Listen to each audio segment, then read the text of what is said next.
Mon fils m'a regardé droit dans les yeux et a dit « Maman, la maison est vendue. Tu as 1 semaine pour partir. » La maison que mon mari et moi avions construite de nos propres mains, il y a 40 ans. Je m'appelle Marie Beaumont. J'ai 67 ans.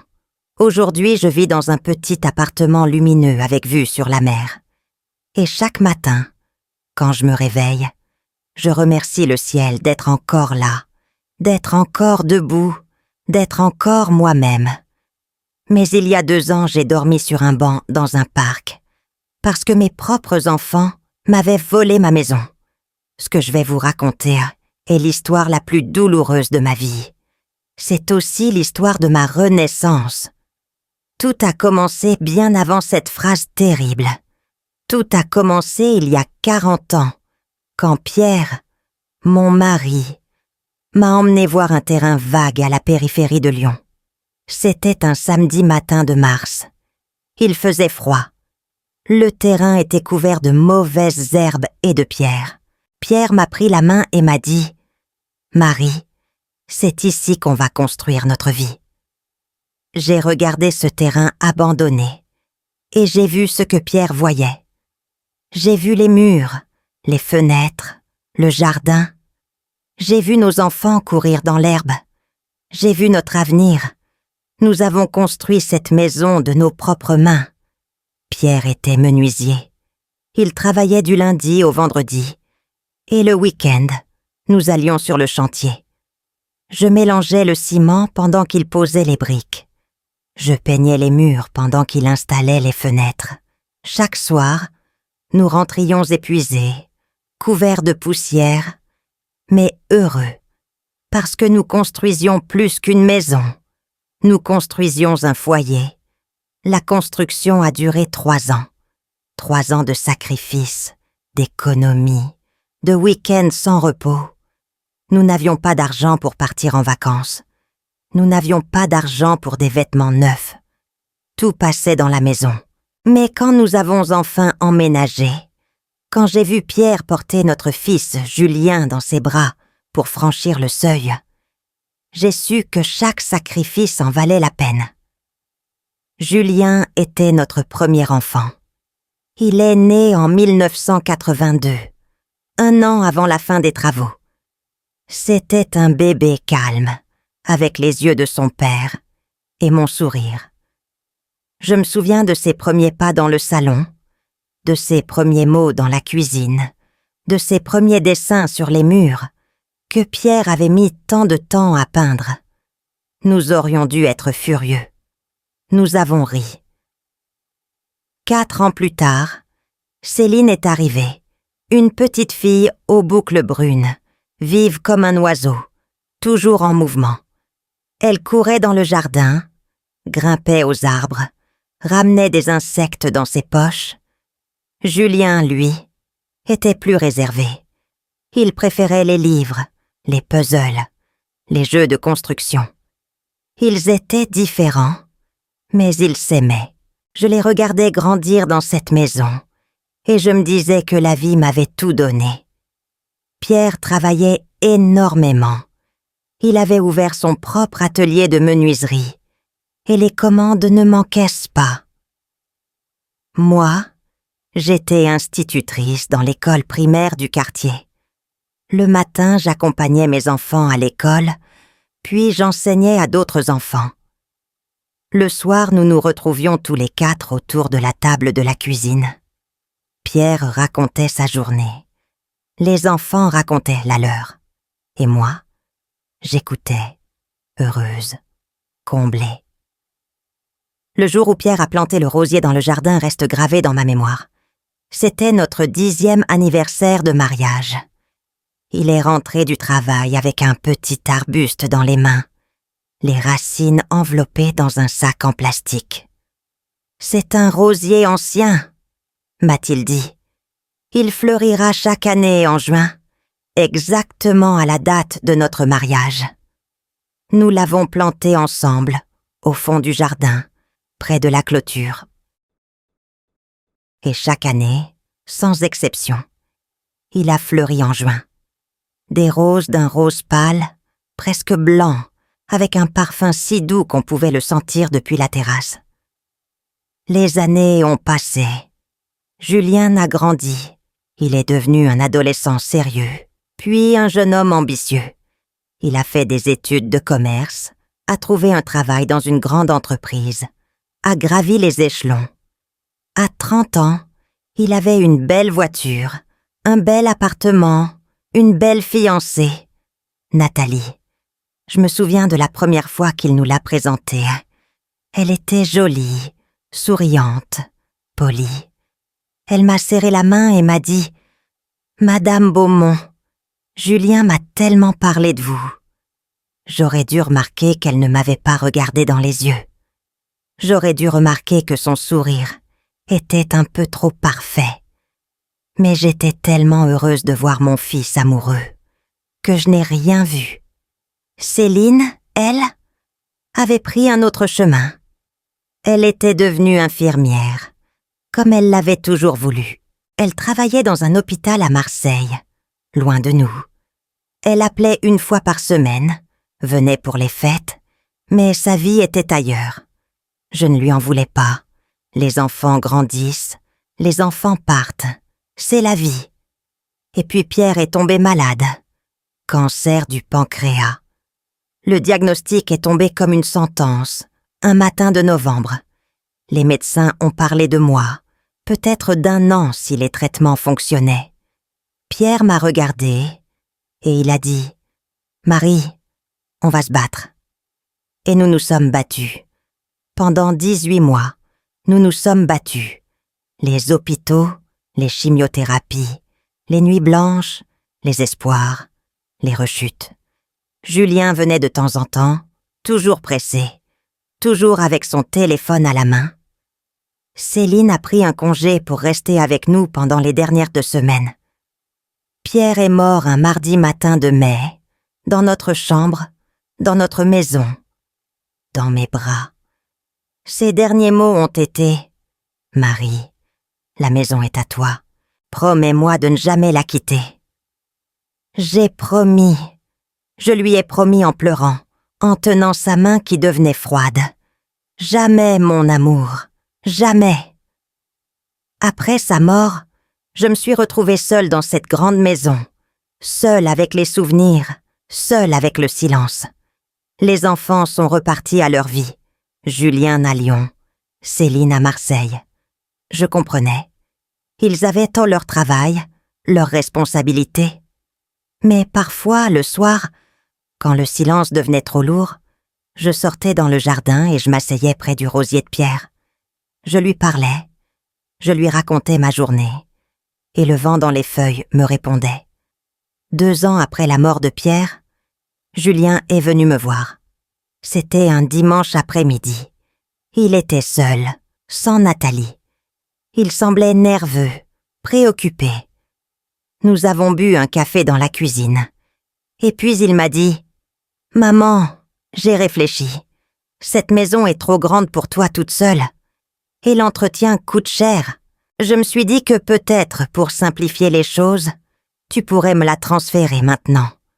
Comme ça, c'est fait.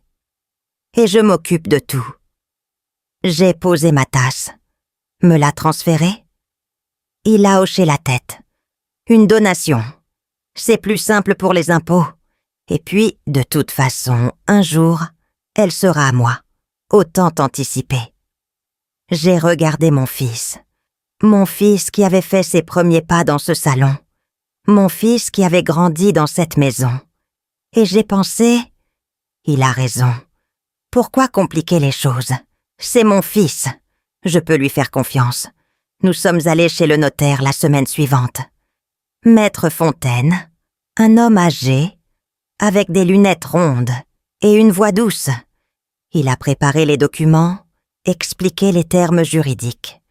Et à un moment, il a dit « Madame Beaumont, je vous conseille d'inclure un droit d'usage et d'habitation. Cela vous garantit de pouvoir vivre dans cette maison jusqu'à la fin de vos jours, quoi qu'il arrive. » J'ai regardé Julien. Il a souri, ce sourire que je connaissais depuis sa naissance. « Maman, Entre nous, on n'a pas besoin de paperasse. Je suis ton fils. Tu vivras ici aussi longtemps que tu le voudras. C'est évident. » J'ai hésité. Le notaire attendait, son stylo en l'air. Et puis j'ai dit « Non, ce n'est pas nécessaire. Mon fils a raison. Entre familles, on se fait confiance. » Le notaire a hoché la tête. Il a rangé le document additionnel. Nous avons signé l'acte de donation. Et en sortant de l'étude, Julien m'a embrassé sur la joue et m'a dit « Merci maman, tu ne le regretteras pas. » Je ne le savais pas encore, mais je venais de signer l'arrêt de mort de ma vie telle que je la connaissais. Je ne le savais pas encore, mais mon fils, mon propre fils, venait de me voler ma maison. Et le pire, c'est que je lui avais donné les clés moi-même. Pendant que je raconte tout cela, je me demande d'où vous m'écoutez. Écrivez le nom de votre ville en commentaire, parce que cette histoire, je le sais, n'est pas seulement la mienne. C'est l'histoire de milliers de femmes qui ont fait confiance et qui ont été trahies. Les 3 années qui ont suivi la donation ont été étrangement calmes. Je continuais à vivre dans ma maison, à entretenir le jardin, à arroser le rosier de pierre. Julien venait me voir une fois par mois, parfois avec Nathalie, parfois seul. Il me demandait comment j'allais, si j'avais besoin de quelque chose, si la maison ne me pesait pas trop. Je lui disais que tout allait bien. Et c'était vrai. Je me sentais en sécurité. J'étais chez moi. Nathalie, elle, avait changé. Au début de leur mariage, elle était polie, presque chaleureuse. Elle m'appelait Marie, me faisait la bise, m'apportait parfois des fleurs. Mais au fil des années, quelque chose s'était durci en elle. Elle m'appelait désormais « belle maman », avec une froideur qui me glaçait. Elle ne me faisait plus la bise. Elle entrait dans la maison comme si elle lui appartenait déjà, inspectait les pièces du regard, faisait des remarques sur la poussière, sur les meubles anciens, sur le papier peint démodé. Je ne disais rien. Je me disais que c'était normal, que les belles filles sont parfois difficiles, que l'important était que Julien soit heureux. Céline, ma fille, venait de moins en moins. Elle avait rencontré quelqu'un à Marseille, un médecin. Elle était occupée, disait-elle. Je comprenais. Mais parfois, le silence de mes enfants me pesait plus que la solitude elle-même. Un matin de septembre, tout a basculé. Je me souviens de ce matin comme si c'était hier. Il faisait beau. Le soleil entrait par les fenêtres de la cuisine. J'avais préparé mon café, comme chaque jour, et je regardais le jardin par la fenêtre. Le rosier de pierre avait encore quelques fleurs tardives. Je me suis dit que j'irais le tailler dans l'après-midi.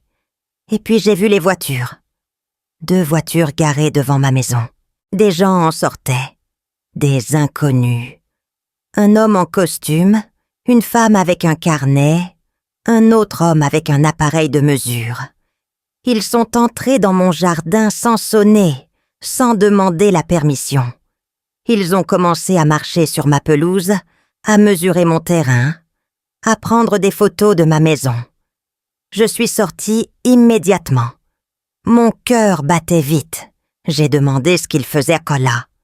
L'homme en costume m'a regardé avec un sourire professionnel et m'a dit « Bonjour madame, nous sommes de l'agence immobilière Duval. Nous venons faire les relevés pour la mise en vente. » J'ai cru avoir mal entendu. La mise en vente? Quelle mise en vente? L'homme a consulté ses documents. Cette propriété est en vente depuis 3 semaines. Le propriétaire nous a mandatés pour trouver un acheteur. Le propriétaire? J'ai senti le sol se dérober sous mes pieds. Mais c'est ma maison. J'habite ici. L'homme a haussé les sourcils. Je suis désolé, madame. D'après nos informations, le propriétaire est monsieur Julien Beaumont. C'est lui qui nous a contactés. Je suis rentrée dans la maison. Mes mains tremblaient tellement que j'ai eu du mal à prendre mon téléphone. J'ai appelé Julien, 1 fois, 2 fois, 3 fois. Il ne répondait pas. J'ai laissé des messages. Julien, rappelle-moi. C'est urgent. Il y a des gens chez moi qui parlent de vente. Qu'est-ce qui se passe? Pas de réponse. Les heures ont passé. Les agents immobiliers sont partis après avoir pris toutes leurs mesures. Je suis restée assise dans mon salon, immobile, incapable de comprendre.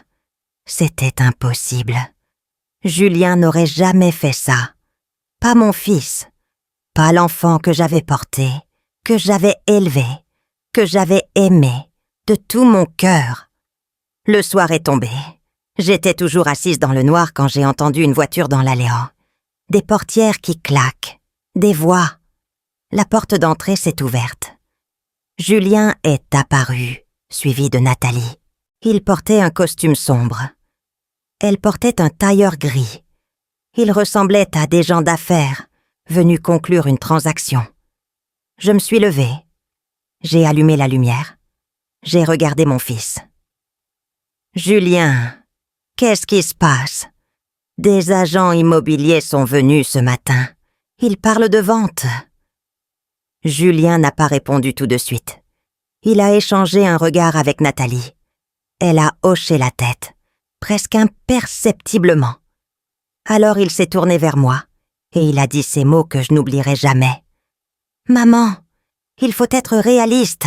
Cette maison est trop grande pour toi. Tu vis seule. Tu as 65 ans. Et nous, on a des projets. » J'ai senti quelque chose se briser en moi. « Des projets? Quels projets? » Nathalie a pris la parole. Sa voix était froide, métallique.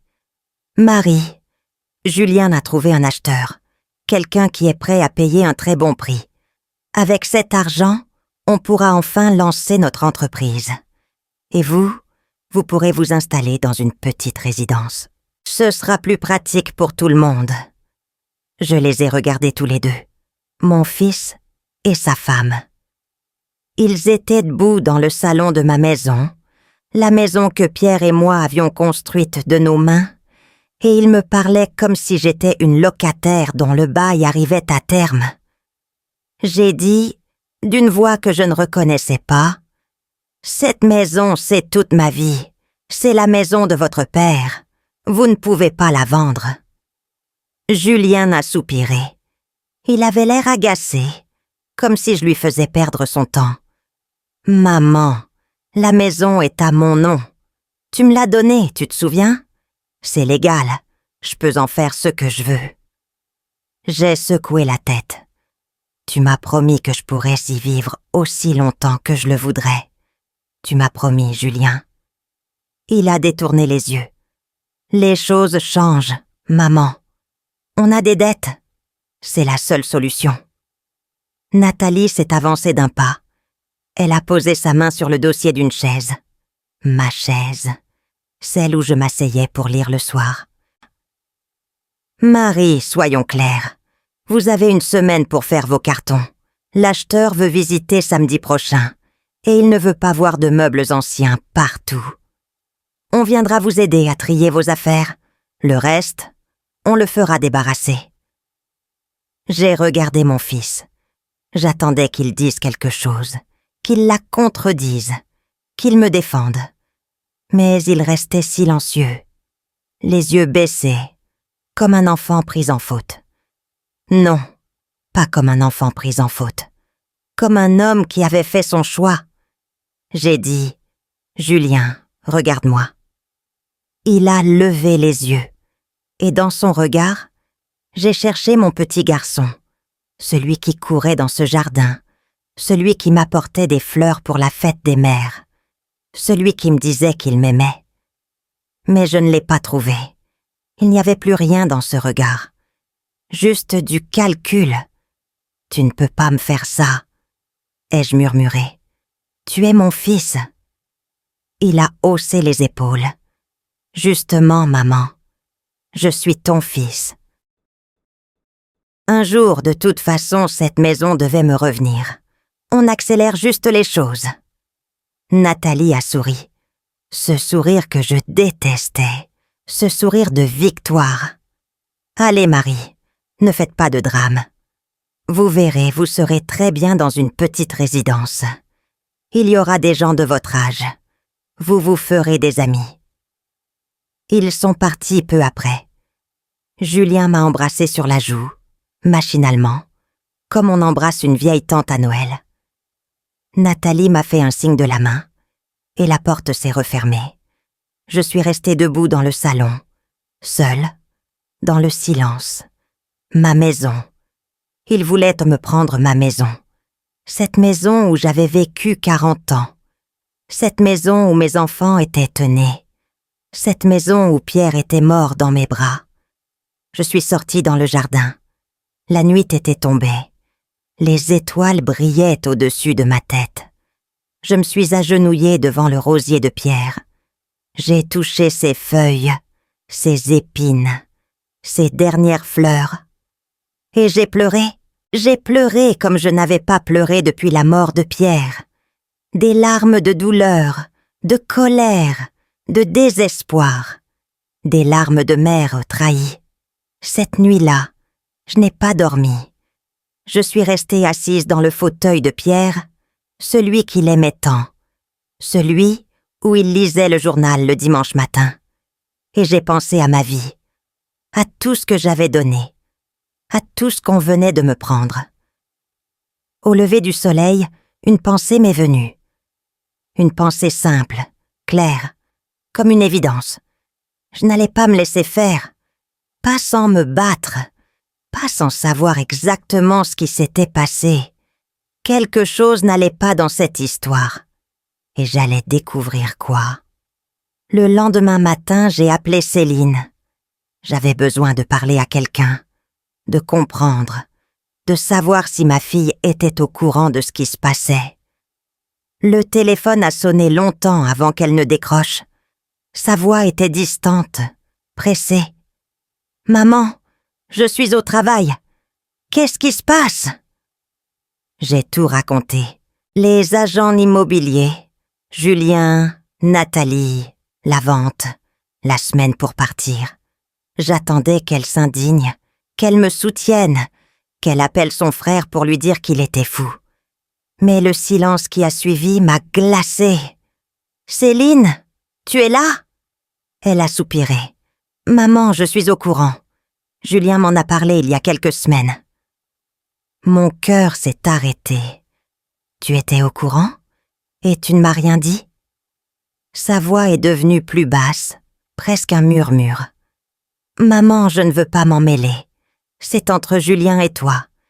Il dit que c'est pour ton bien, que la maison est trop grande, que tu serais mieux ailleurs. Et puis, c'est lui le propriétaire maintenant. C'est son droit. » J'ai senti les larmes monter. « Céline, c'est ma maison. C'est la maison de ton père. Tu ne peux pas laisser faire ça. » Un autre silence. Puis, « Maman, je dois te laisser. On m'attend. Je te rappelle, d'accord ?» Elle a raccroché. Elle ne m'a pas rappelé. Pas ce jour-là, pas le lendemain, pas la semaine suivante. Ma propre fille m'avait abandonnée. Elle avait choisi son frère, ou peut-être avait-elle simplement choisi de ne pas choisir, ce qui revenait au même. J'étais seule. Les jours suivants ont été un cauchemar éveillé. Julien venait tous les 2 jours, toujours avec Nathalie, toujours avec des cartons vides. Ils entraient sans frapper, comme si la maison leur appartenait déjà. Nathalie ouvrait les placards, inspectait les tiroirs, sortait des objets en disant « Ça, on jette. Ça, on garde pour la brocante. Ça peut valoir quelque chose. » Mes objets, mes souvenirs, mes 40 ans de vie. Un après-midi, je l'ai surprise dans la chambre de Pierre et moi. Elle avait ouvert l'armoire et sortait les vêtements de mon mari. Ces vêtements que je n'avais jamais eu le courage de donner, que je gardais précieusement, que je touchais parfois quand le manque devenait trop fort. Elle les mettait dans un sac poubelle noir. « Ah, qu'est-ce que vous faites ?» ai-je crié. Elle s'est retournée, surprise par mon ton. « Marie, ces vêtements sont là depuis 5 ans. Personne ne les porte. C'est inutile de les garder. » J'ai arraché le sac de ses mains. « Ne touchez pas à ses affaires. Ne touchez jamais à ses affaires. » Elle m'a regardé, avec ce sourire condescendant que je haïssais. « Marie, il faut apprendre à laisser partir les morts. C'est malsain de s'accrocher comme ça. » Julien est apparu dans l'encadrement de la porte. « Qu'est-ce qui se passe ?» Nathalie a haussé les épaules.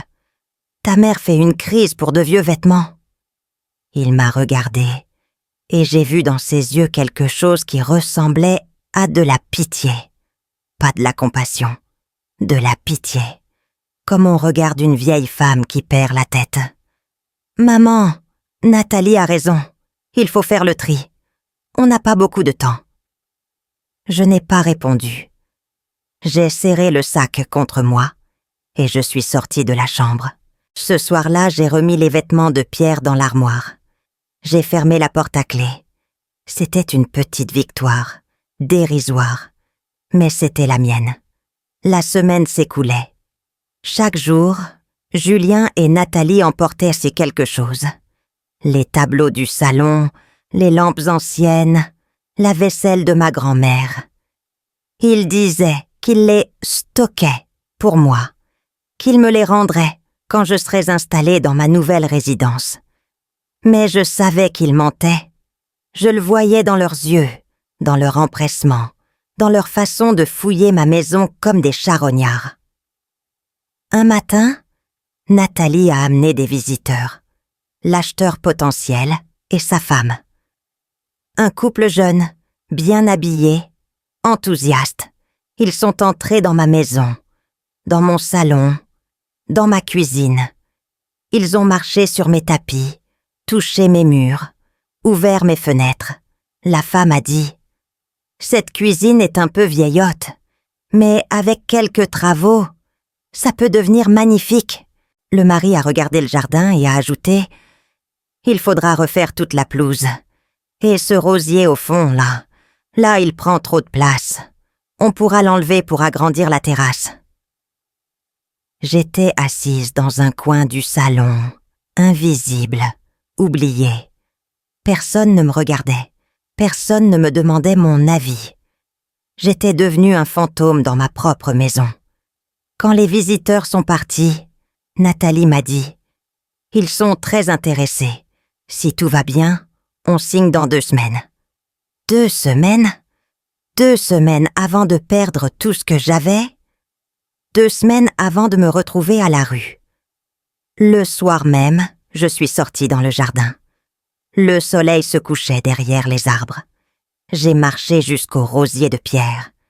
Et là, j'ai vu. Le rosier n'était plus là. À sa place, il y avait un trou dans la terre, des racines arrachées, des pétales écrasés sur le sol. Quelqu'un l'avait déterré. Quelqu'un l'avait arraché. Je me suis agenouillée devant ce trou. J'ai touché la terre froide et j'ai compris que c'était Nathalie. Elle l'avait fait exprès. Elle savait ce que ce rosier représentait pour moi. Elle savait que Pierre l'avait planté le jour de notre anniversaire. Et elle l'avait détruit. Pas pour la terrasse, pas pour les visiteurs. Pour me faire mal, pour me montrer qu'elle avait gagné. J'ai cherché le rosier partout. Je l'ai trouvé dans un sac poubelle, derrière le garage, jeté comme un déchet. Les racines étaient encore humides. Il n'était pas mort. Pas encore.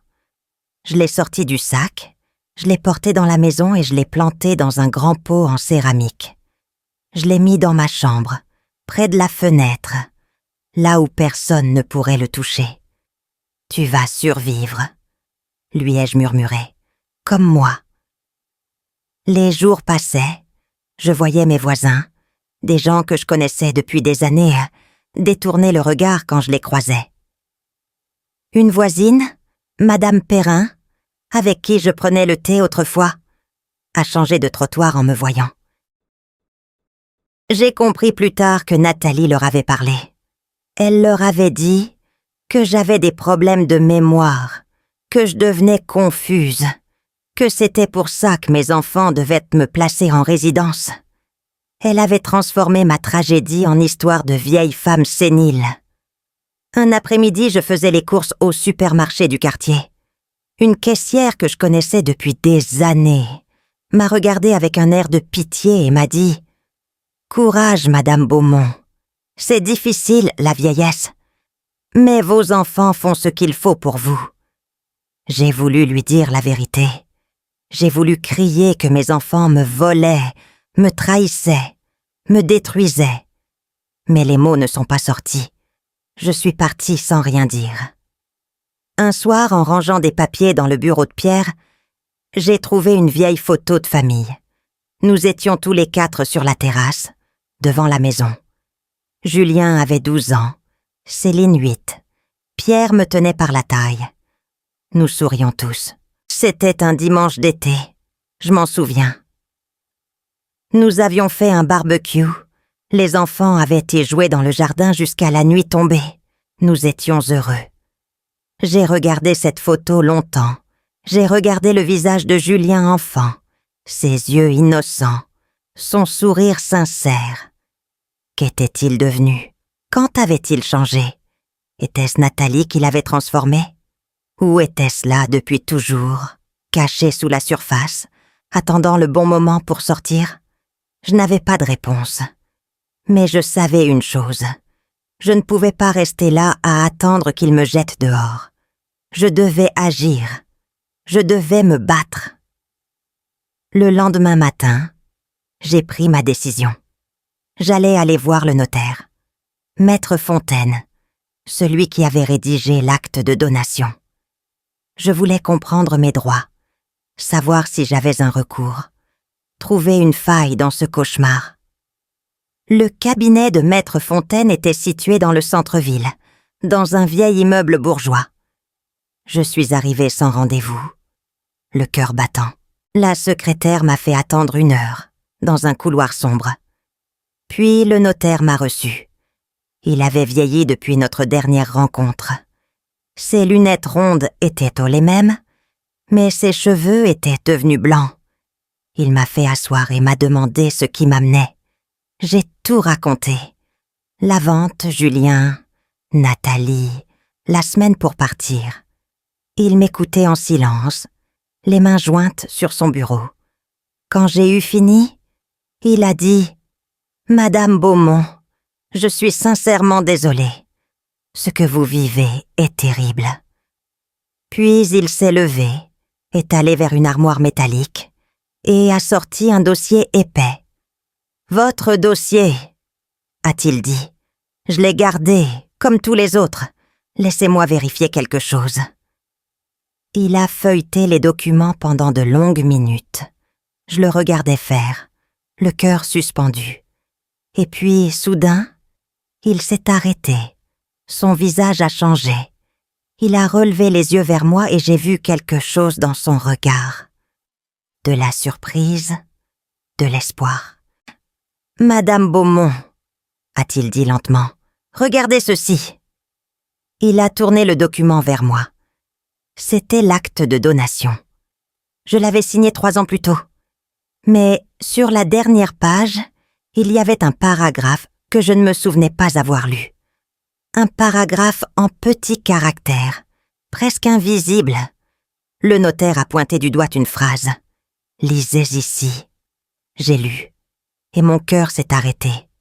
Le donateur conserve un droit d'usage et d'habitation viager sur le bien immobilier objet de la présente donation. J'ai levé les yeux vers le notaire. « Qu'est-ce que ça veut dire ?»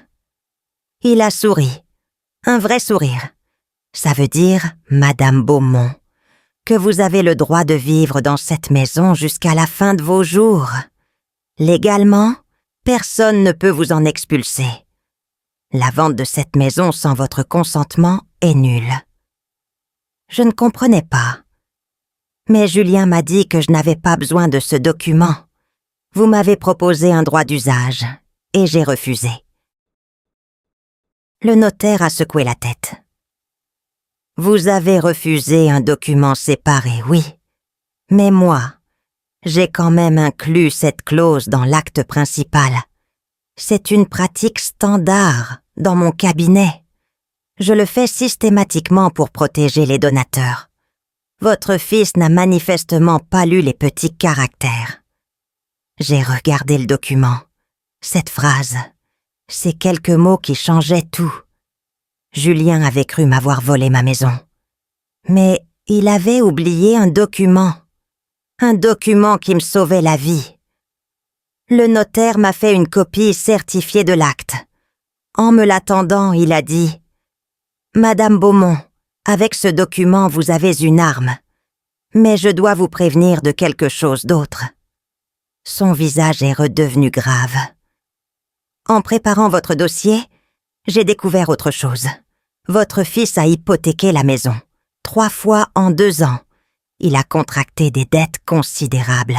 Environ 400 000 €. Le sol s'est dérobé sous mes pieds. 400 000 €. Mon fils était endetté de 400 000 €. Et il avait utilisé ma maison comme garantie. La vente, ai-je murmuré, c'est pour rembourser ses dettes? Le notaire a hoché la tête. Probablement. Mais avec ce document, la vente ne peut pas avoir lieu sans votre accord. Et votre accord, vous n'êtes pas obligé de le donner. Je suis sortie du cabinet avec la copie de l'acte dans mon sac. Mes mains tremblaient. Ma tête tournait. Mais pour la première fois depuis des semaines, je ressentais autre chose que du désespoir. Je ressentais quelque chose qui ressemblait à de l'espoir et à de la colère.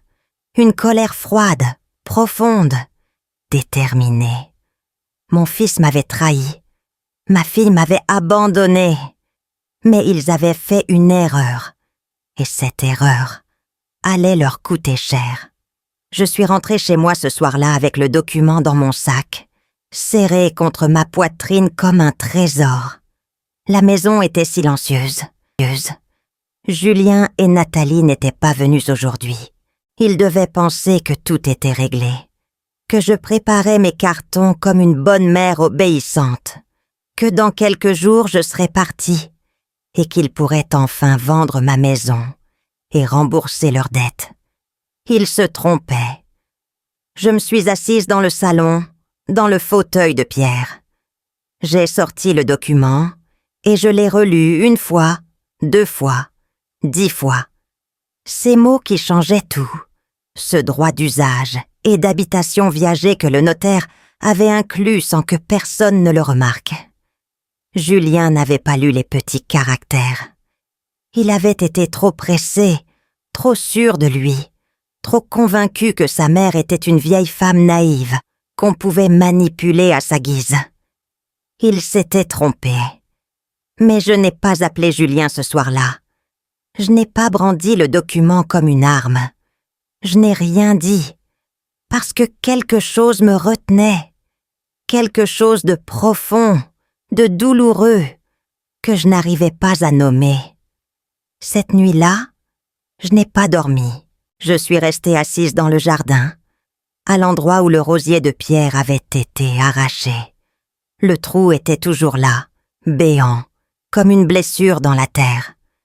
Je regardais les étoiles et je pensais à ma vie, à tout ce que j'avais donné, à tout ce que j'avais sacrifié pour mes enfants, les nuits blanches quand ils étaient malades, les vacances auxquelles j'avais renoncé pour payer leurs études, les heures passées à les écouter, à les consoler, à les encourager.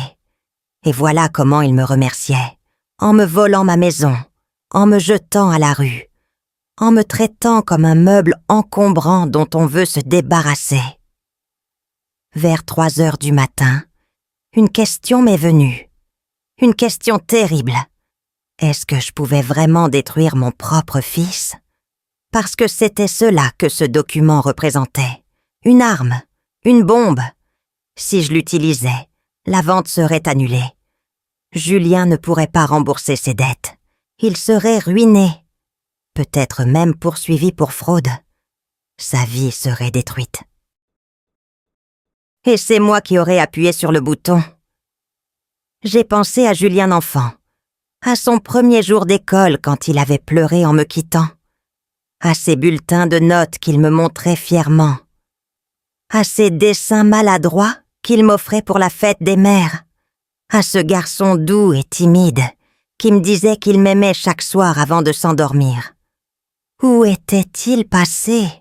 Quand était-il devenu cet homme froid qui me regardait sans me voir? Était-ce ma faute? Avais-je fait quelque chose de mal? L'avais-je trop aimé? Pas assez aimé? Mal aimé? Les larmes ont coulé sur mes joues. Des larmes de mère. Des larmes de femme trahie. Des larmes de solitude. J'ai pleuré jusqu'à l'aube, seule dans mon jardin, devant ce trou dans la terre qui ressemblait au trou dans mon cœur. Quand le soleil s'est levé, j'ai pris une décision. Je n'allais pas utiliser le document. Pas encore. D'abord, je voulais comprendre. Je voulais savoir jusqu'où mon fils était prêt à aller. Je voulais voir son vrai visage, sans masque, sans mensonge. Et pour cela, je devais attendre, observer, me taire. Les jours suivants, j'ai joué la comédie. J'ai fait semblant de me résigner. Quand Julien venait, je baissais les yeux. Quand Nathalie me parlait, je hochais la tête.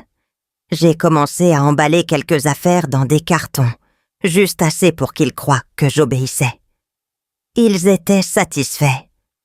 Julien m'a même embrassée sur le front un soir en me disant que j'avais pris la bonne décision. Nathalie m'a apporté des brochures de résidence pour personnes âgées, avec des photos de vieux souriants jouant aux cartes. Elle m'a dit que je serais très bien là-bas, que je me ferais des amis, que c'était mieux pour tout le monde. Je souriais. Je remerciais. Et le soir, seule dans ma chambre, je sortais le document de sa cachette et je le regardais. Mon arme, ma protection, mon secret. Un soir, alors que Julien et Nathalie étaient partis depuis 1 heure, j'ai fait quelque chose d'important. Je suis allée dans le garage, là où je gardais le rosier dans son pot. Il était toujours vivant. Ses feuilles étaient un peu jaunies, mais les racines tenaient bon. Je l'ai arrosé, je lui ai parlé, comme je parlais à Pierre autrefois. Et puis j'ai pris une décision. Le lendemain matin, je suis allée à la pépinière du village. J'ai cherché longtemps parmi les rosiers et j'ai trouvé exactement ce que je voulais.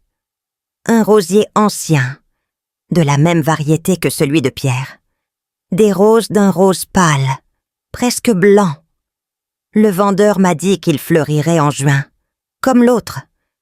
J'ai payé avec l'argent de ma pension et je suis rentrée chez moi avec ce petit arbuste dans les bras. Je ne l'ai pas planté dans le jardin. Pas encore. C'était trop tôt, trop dangereux. Nathalie l'aurait arraché comme elle avait arraché l'autre. Non, je l'ai mis dans un grand pot à côté du rosier de Pierre, dans ma chambre. Maintenant, ils étaient 2. Le vieux et le nouveau. Le passé et l'avenir. Ils attendraient ensemble.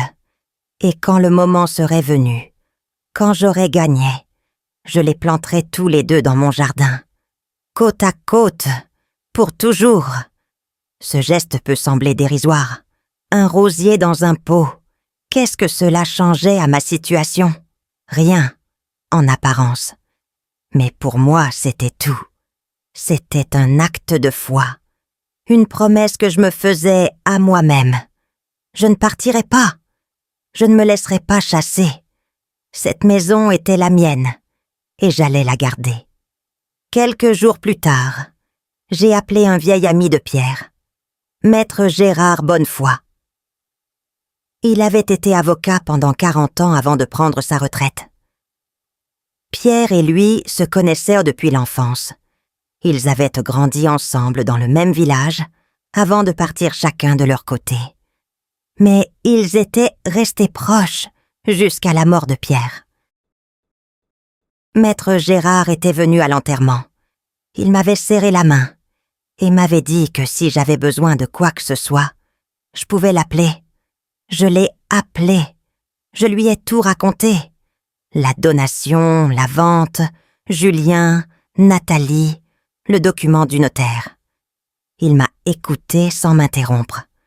Quand j'ai eu fini, il a dit d'une voix grave : « Marie, vous avez une bombe atomique dans les mains, mais êtes-vous prête à l'utiliser ?» J'ai réfléchi avant de répondre. « Pas encore. D'abord, je veux comprendre jusqu'où il est prêt à aller. » Maître Gérard a soupiré. « C'est courageux, Marie, mais c'est aussi dangereux. Votre fils n'est pas un enfant, c'est un homme désespéré, endetté, acculé. Les gens désespérés font des choses terribles. » J'ai serré le téléphone contre mon oreille. « Je sais, mais c'est mon fils. J'ai besoin de savoir qui il est vraiment devenu. J'ai besoin de voir jusqu'où il ira. » Il y a eu un silence. Puis Maître Gérard a dit : « D'accord, Marie. Je comprends, mais promettez-moi une chose. Au moindre signe de danger, au moindre geste menaçant, vous m'appelez et nous passons à l'action. » J'ai promis. Cette nuit-là, pour la première fois depuis des semaines, j'ai dormi paisiblement. Pas longtemps, quelques heures à peine. Mais c'était un vrai sommeil, profond, réparateur, parce que j'avais enfin un plan, j'avais des alliés, j'avais une arme. Et surtout, Japara, j'avais retrouvé quelque chose que j'avais cru perdu à jamais, ma dignité. Le lendemain matin, je me suis réveillée avec une phrase dans la tête. Une phrase que Pierre me disait souvent, quand les choses devenaient difficiles. « Marie, la dignité n'est pas négociable. » Il avait raison. Ma dignité n'était pas négociable. Et personne, pas même mon propre fils, n'allait me la prendre. Je me suis levée. J'ai arrosé les rosiers. J'ai préparé mon café. Et j'ai attendu. Parce que je savais que quelque chose allait arriver. Je ne savais pas quoi. Je ne savais pas quand. Mais je le sentais. L'orage approchait. Et cette fois, j'étais prête à l'affronter. Les jours qui ont suivi ont été étrangement calmes. Julien et Nathalie venaient moins souvent. Ils semblaient satisfaits de ma docilité apparente. Nathalie m'avait même apporté des cartons supplémentaires en me disant que je faisais du bon travail, que bientôt tout serait terminé. Elle me parlait comme on parle à un enfant sage qui a enfin compris la leçon. Je souriais, je remerciais et je continuais à jouer mon rôle. Mais je n'étais pas inactive.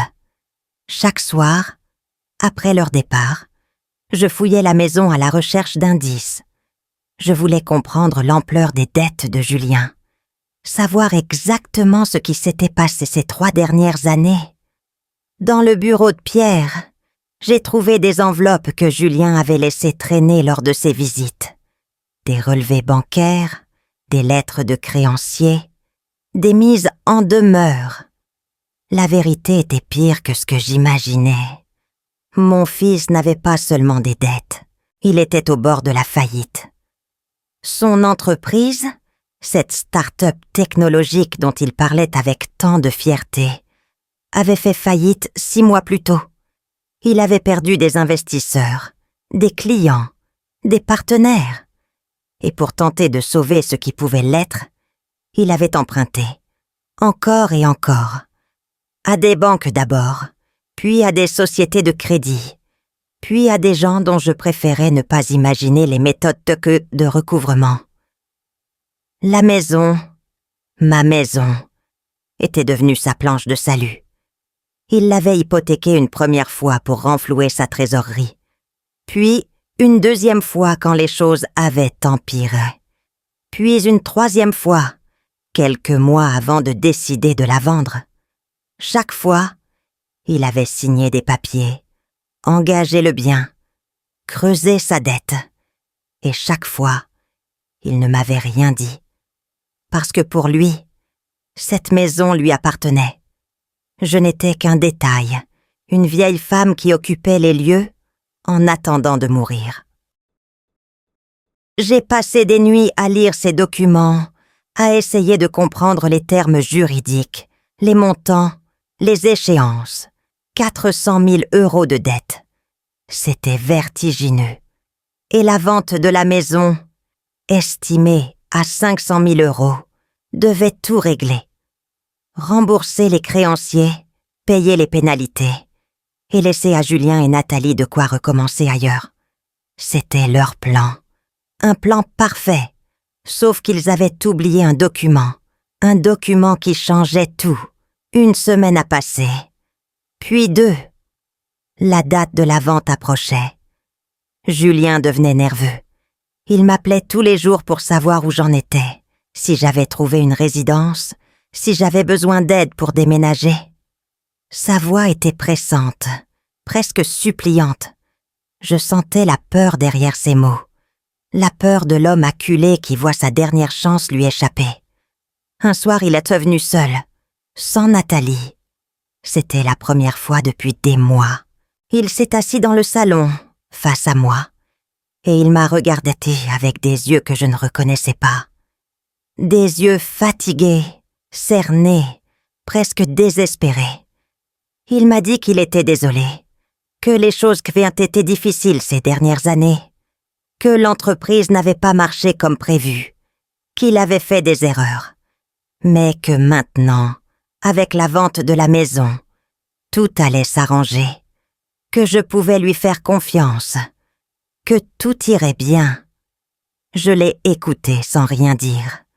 Je regardais ce homme de 42 ans, mon fils, et j'essayais de retrouver l'enfant qu'il avait été. Mais je ne voyais qu'un étranger qui me mentait, qui me manipulait, qui me volait. Et pourtant, quelque part au fond de moi, j'espérais encore. J'espérais qu'il allait me dire la vérité. J'espérais qu'il allait s'excuser vraiment, sincèrement. J'espérais qu'il allait redevenir mon fils. Mais il ne l'a pas fait. À la place, il m'a demandé si j'avais signé les papiers pour la résidence, si j'avais prévenu mes amis de mon déménagement, si j'avais fait le tri dans mes affaires. Il ne me demandait pas comment j'allais. Il ne me demandait pas si j'étais triste de quitter ma maison. Il ne me demandait rien qui comptait vraiment. Il voulait juste s'assurer que tout se passait comme prévu.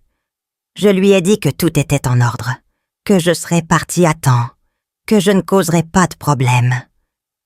Il a souri, soulagé, et il est parti.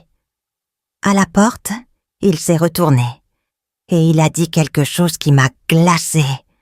Il a dit que Nathalie et lui avaient discuté, et qu'il pensait que ce serait mieux si je ne venais plus aux réunions de famille, pour éviter les tensions, a-t-il expliqué, pour que tout le monde soit plus à l'aise.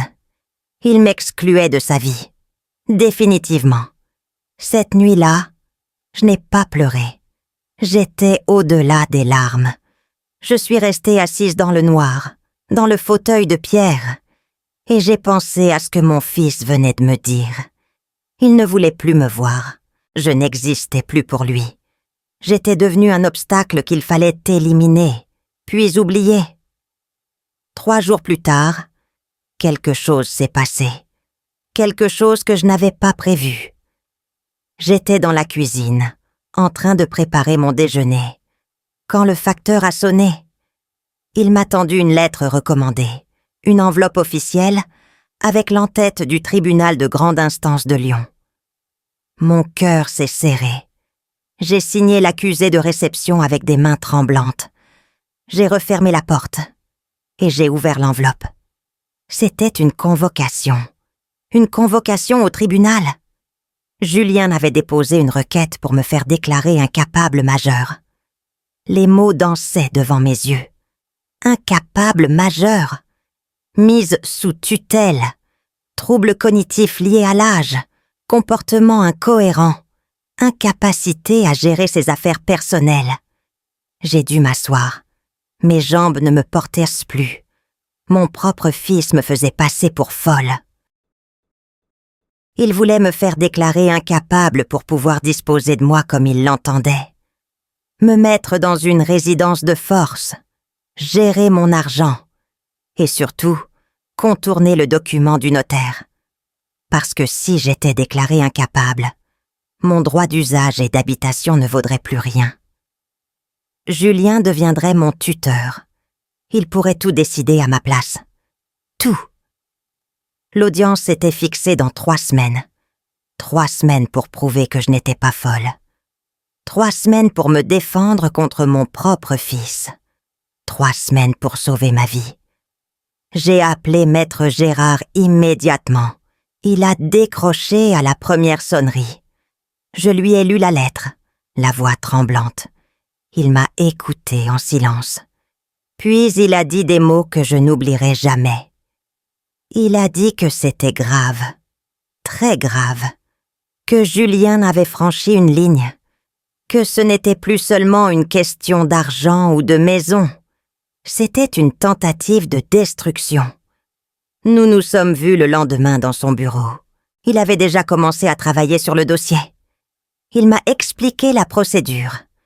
Pour faire déclarer quelqu'un incapable, il faut des preuves médicales, des certificats, des témoignages, des expertises.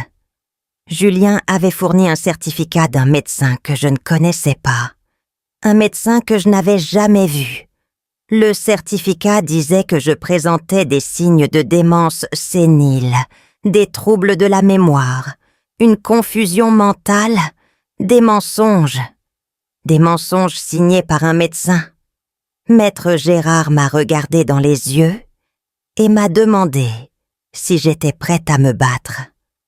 J'ai dit oui. Il m'a demandé si j'étais prête à affronter mon fils devant un juge. J'ai dit oui. Il m'a demandé si j'étais prête à perdre ce fils pour toujours. J'ai hésité. Puis j'ai dit oui. Parce que le fils que j'aimais n'existait plus. Il était mort quelque part en chemin, remplacé par cet homme froid qui voulait ma destruction. Les jours suivants ont été intenses. Maître Gérard a organisé une contre-expertise médicale. Un gérontologue indépendant, le docteur Mercier, m'a fait passer une série de tests. Des tests de mémoire, de logique, de raisonnement. Pendant 2 heures, il m'a posé des questions, m'a fait résoudre des problèmes, m'a observé. À la fin, il m'a souri et m'a dit que mes capacités cognitives étaient parfaitement normales pour mon âge. Excellentes, même. Il a rédigé un certificat médical détaillé qui contredisait point par point le certificat fourni par Julien. Nous avons aussi cherché des témoins, des gens qui pouvaient attester de ma lucidité, de mon autonomie, de ma capacité à gérer ma vie. Ma voisine, Madame Leclerc, celle qui n'avait pas cru les mensonges de Nathalie, mon ancien collègue de l'école, Monsieur Duval, avec qui je déjeunais encore une fois par mois, la pharmacienne du quartier, qui me connaissait depuis 20 ans. Ils ont tous accepté de témoigner. Ils étaient indignés par ce que Julien essayait de faire. Ils voulaient en m'aider. Mais les nuits étaient difficiles. Seule dans ma maison, je ressassais tout. Je me demandais comment j'en étais arrivée là. Comment mon fils avait pu devenir cet homme. Comment ma vie avait pu basculer aussi brutalement. Et parfois, dans les moments les plus sombres, je me demandais si je n'étais pas vraiment en train de perdre la tête. Si peut-être Julien avait raison. Si peut-être j'étais folle de me battre ainsi. Une nuit, vers 3 heures du matin, j'ai fait quelque chose que je n'avais pas fait depuis des années. Je suis allée dans la chambre de Julien, sa chambre d'enfant que je n'avais jamais transformée. Le lit était toujours là, les étagères avec ses livres d'enfants, ses jouets rangés dans un coffre. Je me suis assise sur le lit et j'ai pleuré. J'ai pleuré pour l'enfant qu'il avait été. J'ai pleuré pour la mère que j'avais été. J'ai pleuré pour tout ce qui aurait pu être et qui ne serait jamais. Et puis j'ai vu quelque chose sur l'étagère. Un dessin encadré. Un dessin que Julien m'avait fait pour la fête des mères, quand il avait 7 ans. Une maison avec un grand jardin, un soleil jaune, et 2 personnages qui se tenaient par la main. En dessous, en lettres maladroites, il avait écrit ces mots qui m'ont brisé le cœur. Il avait écrit que j'étais la meilleure maman du monde et qu'il m'aimerait toujours. J'ai pris le dessin. Je l'ai serré contre moi et j'ai compris quelque chose d'important. Ce petit garçon qui m'avait fait ce dessin, il existait encore quelque part, enfoui sous les années, sous les erreurs, sous les mauvaises décisions. Et peut-être qu'un jour il reviendrait. Mais pour cela, je devais d'abord survivre. Je devais me battre. Je devais gagner. Le lendemain matin, j'ai rangé le dessin dans mon sac. Je l'emporterai au tribunal. Pas pour le montrer, juste pour me rappeler pourquoi je me battais. Pas par vengeance, pas par colère, mais par amour. L'amour d'une mère pour son fils, même quand ce fils essaie de la détruire. Les 3 semaines sont passées lentement. Chaque jour était une épreuve. Julien continuait à m'appeler, à venir me voir, à jouer la comédie du fils attentionné. Il ne savait pas que je savais. Il ne savait pas que je me préparais. Il pensait que j'étais une vieille femme fragile, qu'il pouvait manipuler à sa guise. Il se trompait. La veille de l'audience, Maître Gérard m'a appelé. Il voulait s'assurer que j'étais prête. Je lui ai dit que oui. Il m'a dit que ce serait difficile, que Julien aurait un avocat, que l'autre partie allait essayer de me déstabiliser. Je lui ai dit que je comprenais. Et puis il m'a dit quelque chose qui m'a donné du courage. Il m'a dit que Pierre aurait été fier de moi. Cette nuit-là, je n'ai pas dormi. Je suis restée dans le jardin, près du trou où le rosier de Pierre avait été arraché. J'ai regardé les étoiles et j'ai pensé à Pierre. J'ai pensé à notre vie ensemble, à cette maison que nous avions construite, à ces enfants que nous avions élevés, et j'ai pensé à ce qui allait se passer demain. Dans quelques heures, j'allais affronter mon propre fils devant un tribunal. J'allais devoir prouver que je n'étais pas folle. J'allais devoir me battre pour ma dignité, pour ma maison, pour ma vie. Au lever du soleil, j'ai pris une douche, j'ai mis ma plus belle robe, celle que Pierre aimait tant, et j'ai regardé mon reflet dans le miroir. J'avais 67 ans. J'avais des rides, des cheveux gris, des mains fatiguées. Mais dans mes yeux, il y avait quelque chose de nouveau. Une flamme, une détermination, une force que je ne me connaissais pas. J'ai mis le dessin de Julien dans mon sac, à côté du document du notaire. Et je suis partie pour le tribunal. Le tribunal de grande instance de Lyon était un bâtiment imposant, avec des colonnes en pierre et des portes massives qui semblèrent conçues pour intimider. Je suis arrivée 1 heure en avance, accompagnée de Maître Gérard. Mes jambes tremblaient, mais je marchais la tête haute. Dans mon sac, je sentais le poids du document du notaire et du dessin de Julien. Mes 2 talismans, ma force et ma douleur réunies dans le même sac. Nous avons attendu dans un couloir au mur gris.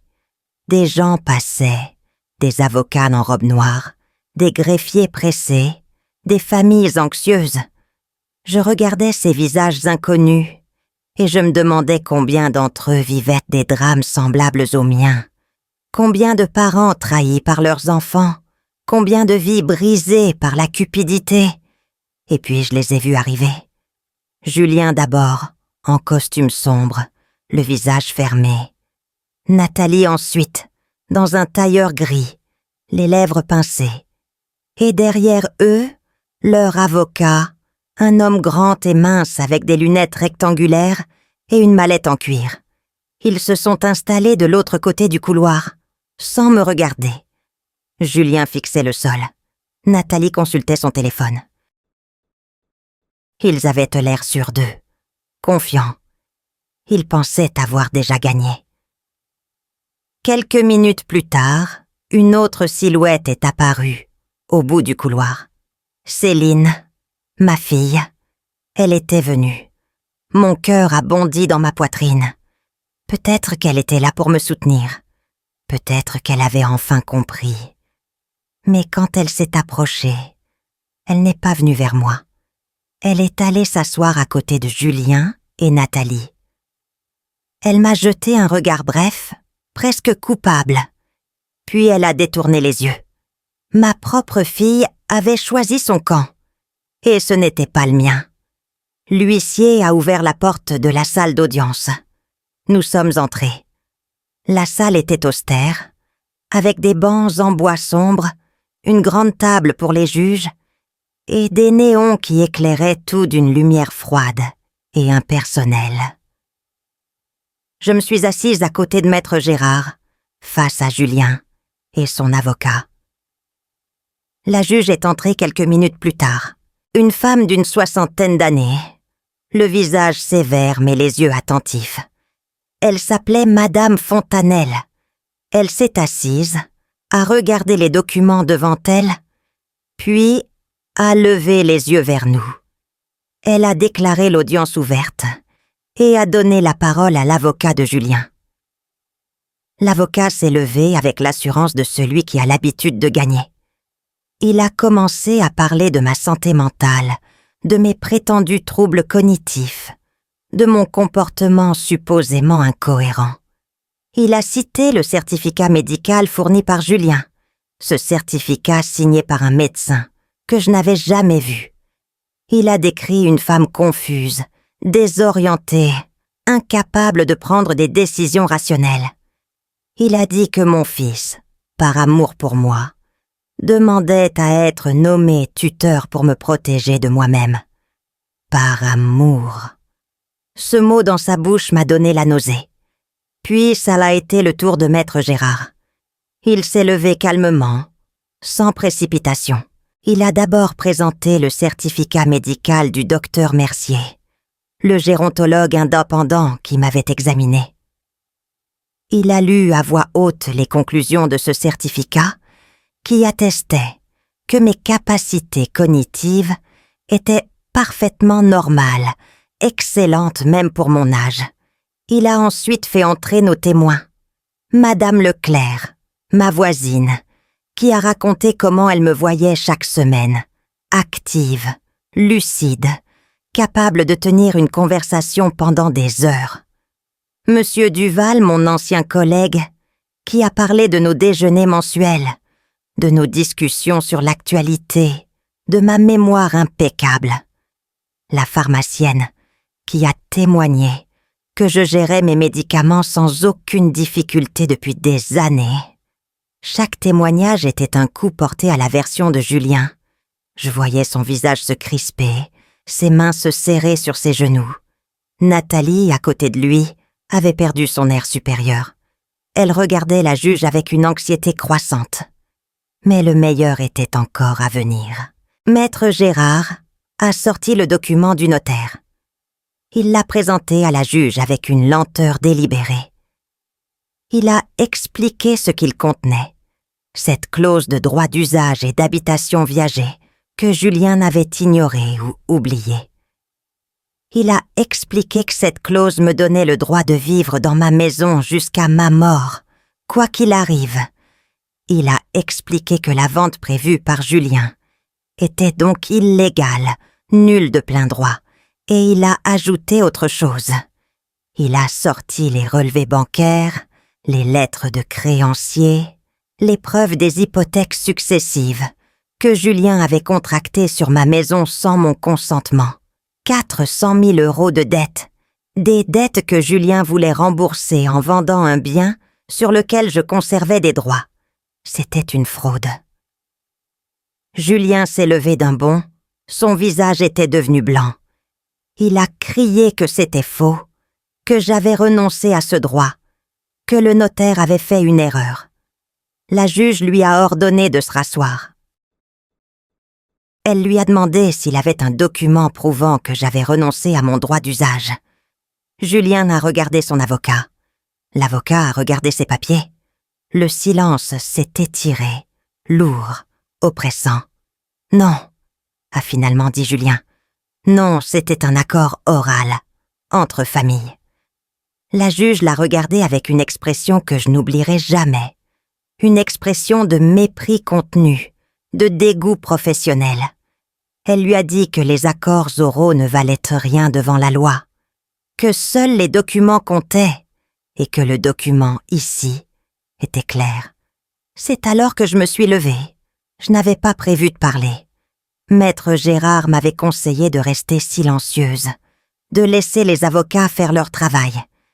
Mais quelque chose en moi avait besoin de s'exprimer.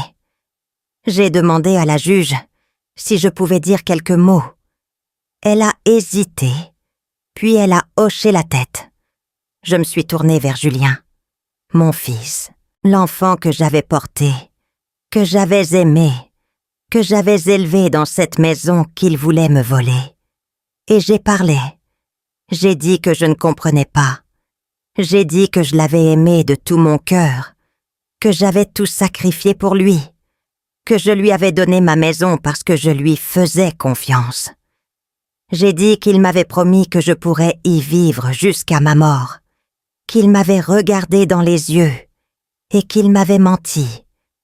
J'ai dit que je ne le reconnaissais plus, que l'enfant que j'avais élevé n'aurait jamais fait ça, que quelque part en chemin j'avais perdu mon fils. Et puis j'ai dit la chose la plus difficile. J'ai dit que malgré tout, malgré la trahison, malgré la douleur, malgré tout ce qu'il m'avait fait, je l'aimais encore. Parce qu'une mère aime son enfant, même quand cet enfant essaie de la détruire. Le silence était total. Julien me regardait, les yeux brillants. Nathalie fixait le sol. Céline pleurait silencieusement. Et moi, je me suis rassise, vidée, épuisée, mais étrangement en paix. La juge a pris quelques minutes pour examiner tous les documents. Puis elle a rendu sa décision. La demande de mise sous tutelle était rejetée. Les preuves médicales et les témoignages démontraient clairement que j'étais parfaitement lucide et capable de gérer mes affaires. De plus, elle a noté que cette demande semblait motivée, non pas par un souci de protection, mais par des intérêts financiers personnels, ce qui constituait une demande abusive. Elle a ajouté que le dossier serait transmis au procureur pour examen des hypothèques frauduleuses et de la tentative de vente illégale. Julien s'est effondré sur sa chaise. Nathalie l'a pris par le bras, le visage défait. Leur avocat rangeait ses papiers en silence, déjà vaincu. Et moi, je suis restée assise, immobile, incapable de bouger. Nous avions gagné. J'avais gagné. Mais en regardant mon fils, cet homme brisé qui ne me regardait même plus, je ne ressentais pas de joie. Juste une immense tristesse. En sortant de la salle, Céline m'a rattrapée dans le couloir. Elle pleurait. Elle m'a dit qu'elle était désolée, qu'elle ne savait pas, que Julien lui avait menti, qu'il lui avait montré de faux documents, qu'il lui avait dit que je perdais la tête. Elle m'a supplié de lui pardonner. Je l'ai regardée longtemps, ma fille, cet enfant que j'avais aussi porté et aimé.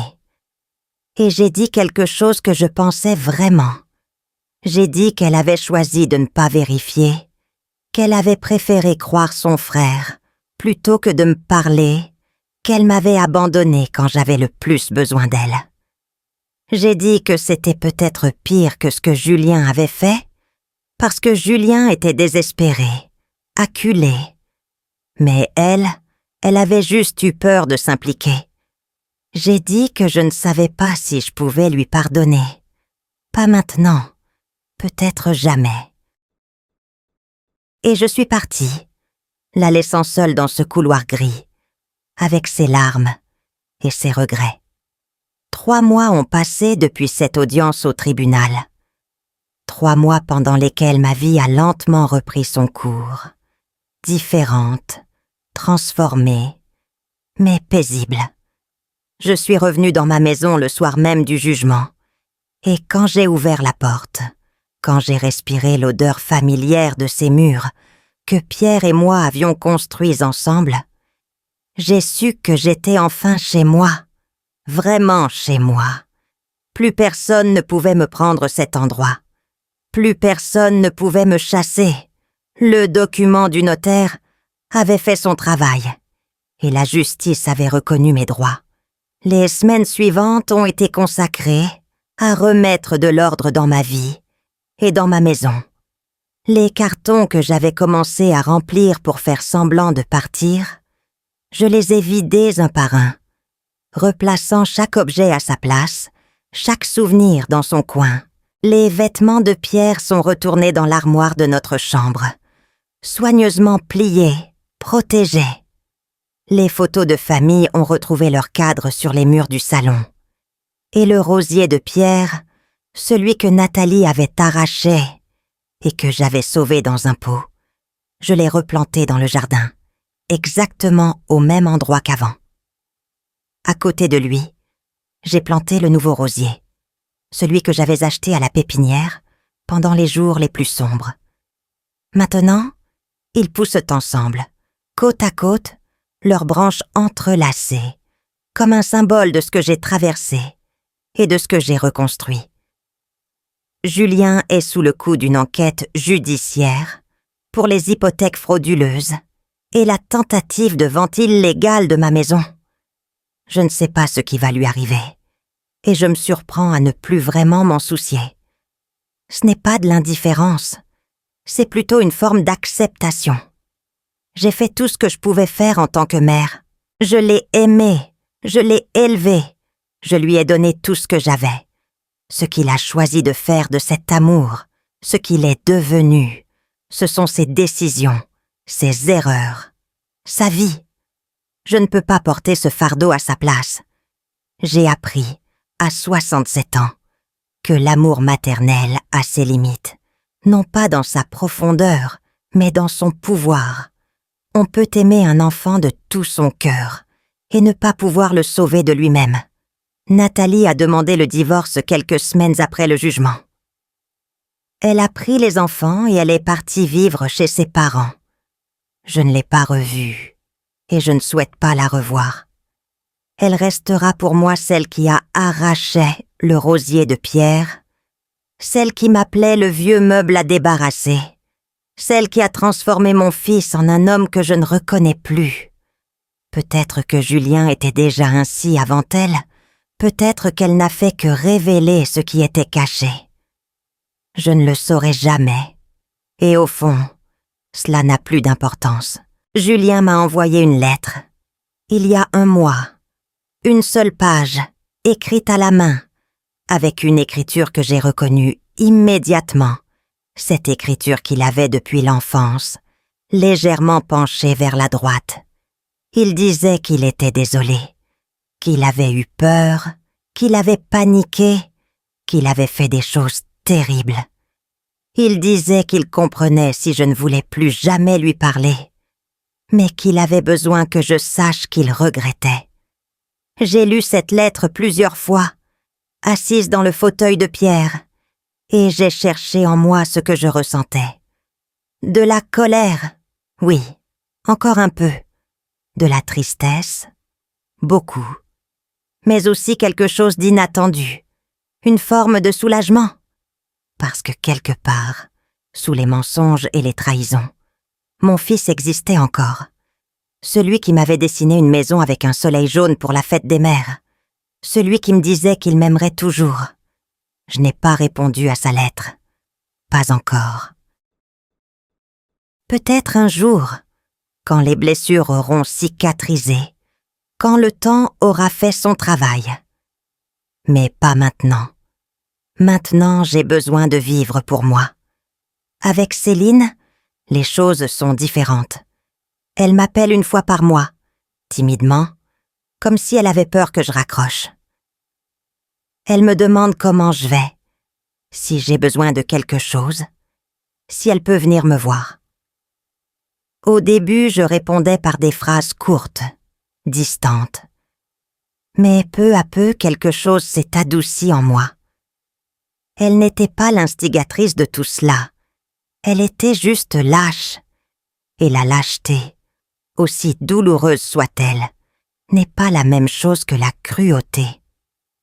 Le mois dernier, elle est venue me voir. Nous avons bu un thé dans le jardin, près des rosiers. Nous n'avons pas parlé de Julien, ni du tribunal, ni de tout ce qui s'était passé. Nous avons parlé de son travail, de sa vie à Marseille, de ses projets. C'était une conversation simple, presque banale. Mais c'était un début. Je ne sais pas si je pourrai un jour lui pardonner complètement. Mais je sais que je veux essayer. Parce que la rancœur est un poison qui détruit celui qu'il porte. Et j'ai décidé de ne plus me laisser empoisonner. Ma maison est redevenue ce qu'elle était avant tout cela. Un lieu de paix, de souvenirs, de vie. Chaque matin, je me réveille dans ma chambre. Je regarde par la fenêtre le jardin que Pierre et moi avons créé ensemble. Et je ressens une gratitude profonde pour ce que j'ai. Je ne suis pas riche, je ne suis pas célèbre, je ne suis qu'une femme de 67 ans qui a failli tout perdre et qui a su se battre. Mais cette victoire, aussi modeste soit-elle, est la mienne. Personne ne me la donnait, je l'ai gagnée. Seule, avec ma dignité pour seule arme. Aujourd'hui, alors que j'écris ces lignes, je suis assise dans mon jardin, près des rosiers qui fleurissent enfin, après tout ce qu'ils ont traversé. Le soleil de juin réchauffe mon visage, et le parfum des roses, ce parfum que Pierre aimait tant, flotte dans l'air comme une caresse. J'ai 67 ans. J'ai survécu à la trahison de mon fils, à l'abandon de ma fille, à la perte de presque tout ce que je croyais acquis. Et pourtant, je suis là, vivante, debout, chez moi. Ce que j'ai appris de cette épreuve, je voudrais le partager avec vous, avec toutes ces femmes qui peut-être vivent quelque chose de similaire, qui peut-être se sentent seules, piégées, impuissantes face à ceux qu'elles ont aimés plus que tout. J'ai appris qu'on peut donner sa vie entière à ses enfants et recevoir en retour l'ingratitude et la cruauté. J'ai appris que l'amour maternel, aussi puissant soit-il, ne peut pas changer quelqu'un qui a choisi un autre chemin. J'ai appris que la confiance aveugle, même envers ceux de notre sang, peut devenir notre plus grande faiblesse. Mais j'ai aussi appris quelque chose de plus important encore. J'ai appris que la dignité n'est pas négociable, comme Pierre me le disait si souvent. J'ai appris qu'il n'est jamais trop tard pour se battre, jamais trop tard pour dire non, jamais trop tard pour choisir de vivre pour soi. Si mon histoire peut aider, ne serait-ce qu'une seule femme à ouvrir les yeux, à vérifier les documents qu'elle signe, à ne jamais renoncer à ses droits, par amour ou par confiance aveugle, alors tout ce que j'ai traversé aura eu un sens, parce que la vie finit toujours par rendre ce qu'on lui donne. Mon fils a semé la trahison. Il récolte aujourd'hui la solitude et les conséquences de ses actes. Nathalie a semé la cruauté. Elle a perdu son mariage et sa famille. Et moi, j'ai semé la patience, la persévérance, la dignité, et j'ai récolté la paix. Cette paix que je ressens chaque matin en me réveillant dans ma maison. Cette paix que je ressens chaque soir en regardant les étoiles depuis mon jardin. Cette paix que personne ne pourra plus jamais me prendre. Une dernière chose avant de vous quitter. L'amour d'une mère est peut-être infini, mais la confiance, elle, doit se mériter. Ne donnez jamais tout sans garder quelque chose pour vous. Ne signez jamais rien sans lire chaque ligne, chaque mot, chaque clause. Et surtout, n'oubliez jamais que vous avez le droit d'exister, le droit de vivre dans votre propre maison, le droit de dire non, même à ceux que vous avez mis au monde. Parce qu'au bout de la douleur, il y a toujours une leçon, et au bout de la nuit, il y a toujours l'aube. Merci de m'avoir écouté jusqu'au bout. Si cette histoire a touché votre cœur, abonnez-vous et activez la cloche pour entendre d'autres femmes qui ont transformé la douleur en sagesse. Chaque jour, une femme, une leçon de vie. Partagez cette histoire avec quelqu'un que vous aimez, une mère, une grand-mère, une amie. Parce que parfois, une histoire peut sauver une vie. Que Dieu vous bénisse et à très bientôt.